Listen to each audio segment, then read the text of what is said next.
So, my name is Ynzo van Zanten from Tony's Chocolonely. I'm the chief evangelist of Tony's.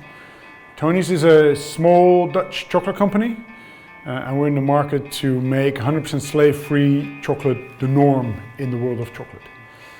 That's my job. That's why I'm here today in Munich to talk about what we do, about how we do things, but mostly the heritage, why we even came to exist. So why we exist as a company and why we want to change the system that we're in. Yes, so we're a company that wants to eradicate forced child labor from the whole value chain of cocoa. So what we do is we create awareness around that issue. Because until today, still many people don't know about the bitter reality that's in the cocoa industry, which is the fact that in just Ghana and Ivory Coast alone, there's millions of children working in illegal circumstances, of which tens of thousands work under circumstances that we call modern slavery nowadays, which we find ridiculous, right? For a product that nobody actually needs, chocolate, it should be a treat for everybody, not the people just the people getting it, not just the people giving it. It should be a treat for everybody in the value chain. So that's what why we exist, to create awareness, to show the chocolate industry that chocolate can be made in a different way, in a more sustainable way, in a more social way. But mostly to inspire other companies to also take action, to follow our example, to blatantly copy what we do, and not just copy the front end of our brand, but copy the back end of our brand too, so the way we do business, which is really trying to get farmers towards a living income, so there's no children needed to work on farms, etc. etc.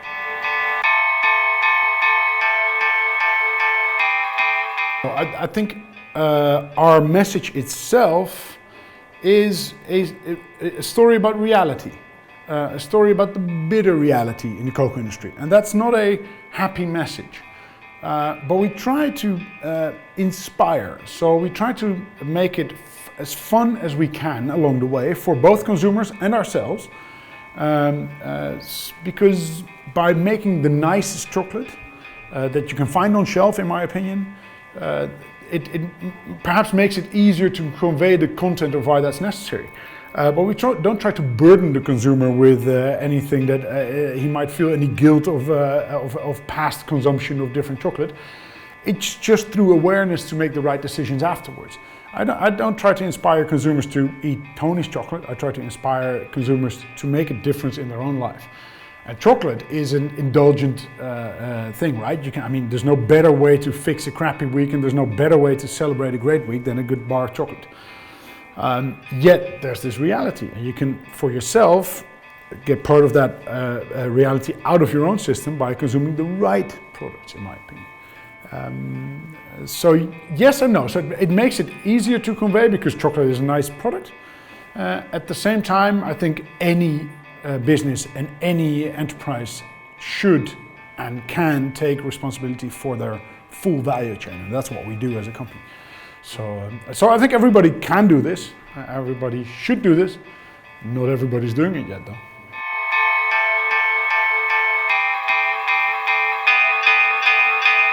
Yeah, no, so how do we do it is literally the three-step approach. So it's awareness, creating awareness, it's setting the right example, and it's inspiring others to also follow that example. And setting the right example in our case is done by working with fully traceable goods.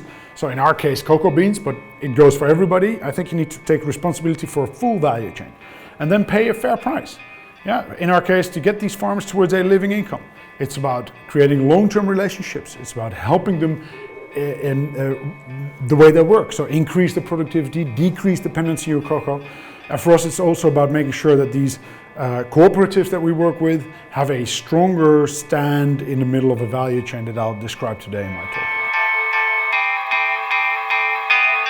Well, I think the most cliche tagline is content is key, right? And for us as a company who's never done any form of paid media, for us creating the right content is essential. So it's a combination between fun and facts. And for us, more and more, it's a factual thing. For us, I feel that we're moving more towards a heavier form of entrepreneurial business activism, where we more and more push towards the right legislation, where due diligence needs to be done. So content is key, and also for the fact that for us it's a two-step approach. So we have a top-down approach with us as a company doing what we do, but it's also a bottom-up approach where we enable our consumers, or as we call them, our serious friends, to also make a change and make a stand. So sometimes we ask them for a bit of cooperation, for example, when we need legislation passed, for example. But the other way around also, if our serious friends have their own missions that they run, we're more than happy to support them as well. There's the purpose economy, and there's the danger behind it. Even though I think this is the path, right? I think the new capitalism that we're seeing is around purpose. In my opinion, it should be even more about empathy and love, but that's too hard for business people to swallow. So let's call it purpose economy first. The challenge there is though, how do you remain authentic and relevant, as you said? So the challenge is that there's so many brands jumping on the bandwagon of purpose economy that it's essential for you to bring your content in a way that it still is relevant and authentic, where even authenticity is becoming a container thing, right? So I think by really remaining true and loyal to yourself, to your DNA, to the purpose that you're about, to the meaning that people in your company have, you can make sure that you bring the right content. But it is a challenge. On the other hand, there's also a definite sense of urgency nowadays, right? If you talk about environmental impact, social impact. I'm not a fatalist, but it's key that we make this movement, which might be brought about through content. I think for us, for example, as a company, a success factor is the fact that we stayed really focused on what we do, so chocolate, and really focused on how we do it, so with the most amazing company. So we always say we're not chocolate makers, we're impact makers through chocolate. So the focus is key. Second, I would say for us, financial success isn't the goal, but we are entrepreneurs and we are commercial as hell. But financial success is an essential mean towards a goal. So that goal is that purpose, 100% slave-free chocolate worldwide. I think that clear and present purpose gives us a compass to focus on, gives us pressure to run, gives us the sense of urgency. So purpose is a big one, and true purpose, where it's always connected to also personal meaning of the people in the team. They feel utterly connected to that person, which is great. And then three, I would say doing it through the most amazing team. So our business culture, our internal culture, the way we work with each other is essential. And that takes a lot of effort to not just focus on the figures, but also focus really on the team, relationships, meaning, and personal growth, etc., etc. We've become market leader in the Netherlands, outdoing all traditional competition in a time frame of about 10-15 years. And that's been done without paying a single cent towards paid media. So for us, it's really about conveying the story. We don't think we can really convey the story in 20 seconds around the 8 o'clock news or in an ad in a magazine. So what we do is we try to really go towards the consumer, go towards marketeers, business leaders, influencers, anybody who is open to hear our story. So that's why, for example, I came here to Munich to tell this story today, and also because Germany is a rising market for us. So it's also reaching the hearts and minds of people by conveying this story, and then just again coming back to awareness. Just give them information and they can make their own decisions about what they want to do with that information.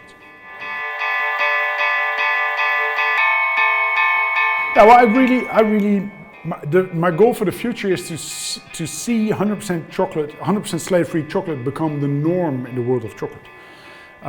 So perhaps not in 3-5 years time that it's 100% of the market, but at least that it became the norm, where everybody is working towards. And then I'd say if we manage to eradicate these worst forms of child slavery and child labor from the value chain of cocoa, then we've come a very long way in our mission. So in 3 to 5 years, I'd like to see that at least. And I sometimes say, you know, if you would have asked me this question 3-5 years ago, I would never imagine today, honestly being able to say that I think Tony's could become a global brand. But I would then like to make a side note saying, I don't really care about us becoming a global brand.